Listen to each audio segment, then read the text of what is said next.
Global trade just hit a boiling point. India is buying record amounts of Russian oil, and President Trump isn't letting it slide. He just hit India with a massive 50% tariff and refuses to back down.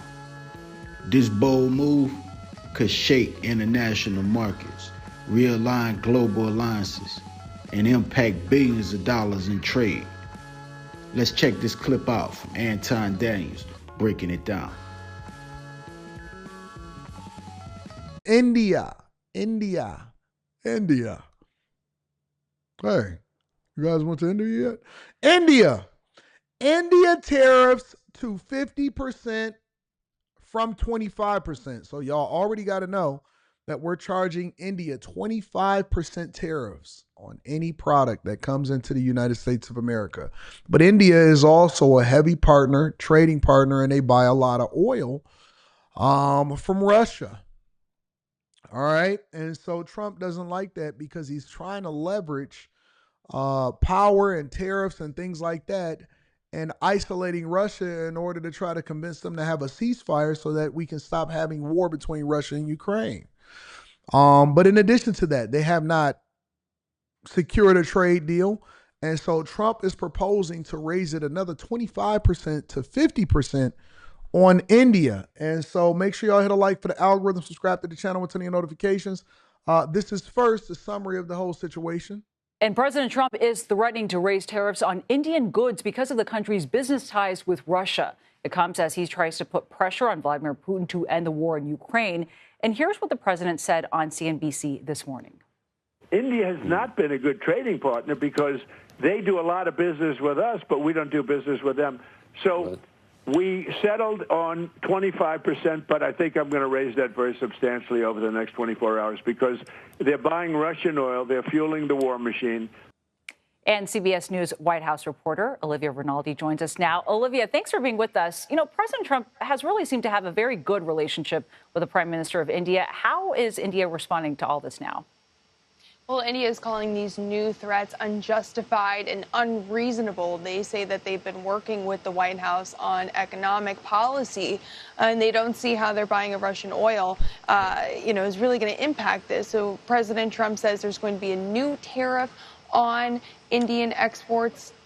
The White House has not announced what exactly that will be. We are waiting to hear what that could potentially be, this new strict policy that they'll be putting on Indian goods. But you mentioned these two leaders had a pretty cordial and good relationship, but this comes as the president is trying to end that war in Ukraine by really tightening and squeezing the Russians' ability to export oil and gas. And Olivia, President Trump spoke with Ukraine's President Volodymyr Zelensky this morning. What came out of that conversation? Well, we were able to confirm the call from the White House, but we heard a lot more of it from Ukrainian President Zelensky. He said that he spoke with the U.S. about coordinating positions in Ukraine, about how to deal with the Russians. They say they also talked about sanctions, and there was also a draft agreement on drone usage that the two countries talked about. This is, of course, from Zelensky's side. The White House did not confirm any of these details, but this comes as the president has said he wants to see an end to this war, and he gave Russia about a 10-day timeline to get some type of ceasefire deal to happen. We also know that Steve Witkoff, the special envoy to the Middle East, is in Moscow meeting with some of their leaders, and that meeting will happen tomorrow. So, Nancy, this could develop very quickly in the next 24 hours, some type of ceasefire resolution or conversation just between the two countries. And Olivia, on another note, shifting gears here, Michigan's Democratic Governor Gretchen Whitmer met with President Trump at the White House today. Why was she there? And is there anything we should read into that meeting? Well, I mean, optically, if you look at what's happening in Texas and Texas Democrats fleeing the country to go to Illinois and New York and seeking shelter there in those states so that they do not have to do the gerrymandering and the redistricting that they want to do in Texas. It's interesting to see Governor Gretchen Whitmer here at the White House, but her office says that the reason why they came here is to get concessions, to stress to this White House that the tariff agenda and Medicaid policy are hurting Michiganders. She said she'll do anything she can to help the people in her state, even if that means working with this White House, which they don't agree with on a lot of policies. So she said there were several concessions she asked for today, including a delay on some of the changes to the state's Medicaid program. Also stressed to the president that the tariff policy impacts the automobile industry specifically in Michigan. That's a huge part of their industry, so it impacts those tariffs from Mexico and Canada, really hurts their GDP, their state's GDP. But certainly the timing of this meeting is quite notable with what we mentioned about Texas. So the auto industry is catching hell, specifically the big three, because not only did they have to deal with the ratified agreement from the UAW and much higher wages and hiring permanent employees and so on and so forth, but they are also paying an egregious amount in tariffs. And honestly, even though it's Michigan and even though I'm advocating for my state, they are now trying to use their relationship with Gretchen Whitmer, who is the governor, and a terrible government. Well, let me not say terrible.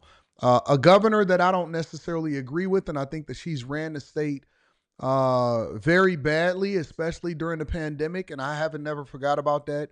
Thank God she has term limits, and so she can't run again. But they're leveraging their relationship with Gretchen Whitmer in order to get her to try to go over and get concessions from the Trump administration because they neglected to invest in the United States of America. And instead, they started to invest more in Mexico and in other countries. General Motors, they manufacture the majority of their Buick vehicles over in China. They have a large following and they have a very decent market for their Buick vehicles, but every Buick vehicle that you see here in the United States of America is largely manufactured and shipped over here from China. They invested a significant amount of resources in Mexico in order to build, manufacture, and assemble products in Mexico. And so what Trump is saying is that if you want to reduce tariffs, then you can just expand your capacity for the trucks that you build and for the vehicles that you build and sell to Americans here in the United States of America. It just is what it is. No, I'm going to put pressure on you. And so she's going to try to seek concessions on that front. She's going to try to seek concessions when it comes to Medicare. And I want y'all to understand when it comes to this whole Medicare situation, we get a lot of our funding. A lot of states get a lot of their funding from the federal government in the form of Medicare, Medicaid, government programs. And it's what makes a lot of these blue states dumb. Los Angeles, California, Colorado, Kathy Hochul over in New York, is because they are fighting against the Trump administration, while at the same time, they need the Trump administration and the federal government to continue to fund their state because they become interdependent on the federal government for a lot of the programs that either keep people employed inside of that state so that they can distribute the funds, or they leverage those funds in order to fill budget gaps and budget holes. So over in California, right, they seek a lot of their federal funding from the federal government, especially when it comes to the money that's being distributed for homelessness and even research facilities, the universities that then employ a lot of people that pay taxes inside of those states. And so when you see, I'll hear an argument. I'll give you an example. Mississippi is moving towards eliminating state property or state taxes, right? State taxes on your income. When you see, and people will get mad at the South and they'll get mad at certain places, and they'll say, well, a lot of the income that goes into the federal government comes from states like this, states like that. Well, a lot of the money that gets distributed over into those states comes directly from the federal government and from all taxpayers.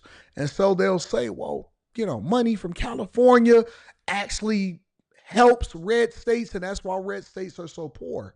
Well, that's not necessarily true either. We distribute as taxpayers more money into the federal government that then gets distributed over into other states like the Californias. And so it doesn't necessarily come back to us. It gets distributed to the states where it has the largest population. And so if you have a lot of government workers in California, or you have a lot of universities over in California, they'll say, well, the majority of the taxes come from these people, but it's a pyramid because the taxpayers are spending money in order to keep you employed in states so that you can pay less taxes than you get from the federal government that then goes into your state in particular.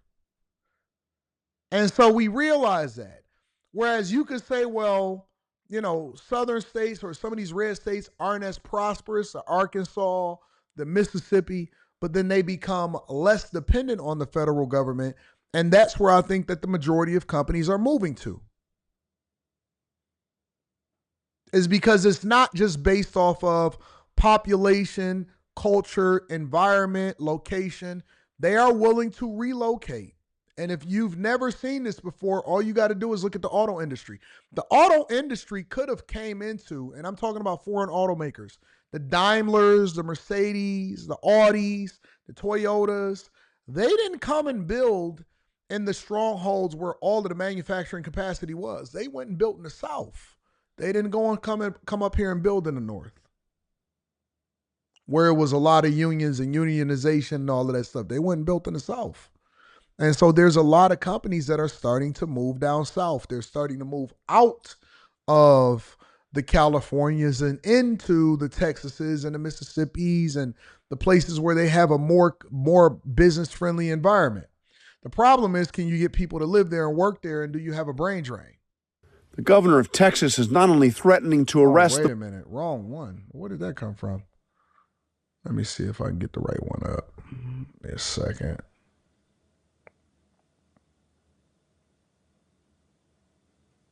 Is that the right one?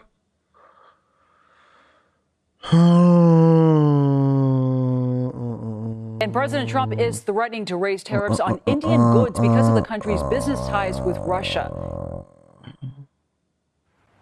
Mr. President, what kind of teeth, though, are in those investments? What kind of teeth are in those investments, meaning that would force the EU to make those investments? If they don't make those investments, what happens on the other side? Well, then they pay tariffs of 35%. No, they brought down their tariffs. So they paid $600 billion, and because of that, I reduced their tariffs from 30% down to 15%. And a couple of countries came, how come EU is paying less than us? And I said, well, because they gave me $600 billion. And that's a gift. That's not like, a loan, by the way. That's not a loan that, 3 years comes up, we have to pay it back. There's nothing to pay back. They gave us $600 billion that we can invest in anything we want. The deal that you and nobody knows it, Becky. Nobody knows it because they don't know. No, we have been trying to figure out the details on that, Mr. President. So well, there are no details. The clarity on that. The details are $600 billion to invest in anything I want, anything. Okay. I can do anything I want with it, and the purpose was they've been, ripping us for so many years that it's time that they pay up, and they have to pay up. We couldn't afford to have the deficits. Look, I did something with Switzerland the other day. I spoke to their prime minister. The woman was nice, but she didn't want to listen. And they paid essentially no tariffs. And I said, we have a $41 billion deficit with you, madam. I didn't know her. I said, we have a $41 billion deficit, and you want to pay 1% tariffs. You wanted 1%. I said, you're not going to pay 1%. We lose. Because I view deficit as loss. You have some people. By the way, I think pharmaceuticals are a big issue with Switzerland. I think. Well, I'll go into pharmaceuticals. Yeah. They make a fortune with pharmaceuticals, and they make our pharmaceuticals in China and Ireland and everything else. And within the next week or so, we're going to be announcing tariffs on specifically. This is a separate class than the 15% tariffs on sort of everything.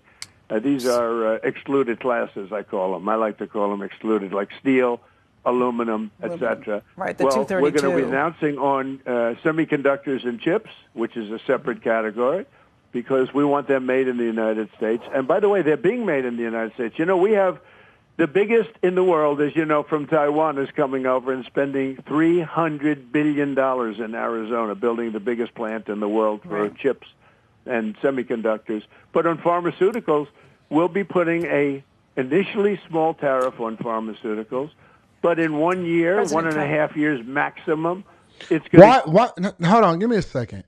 Why do they keep trying to interrupt? It's almost as though They don't know how to interview or when they get a good guest on the phone.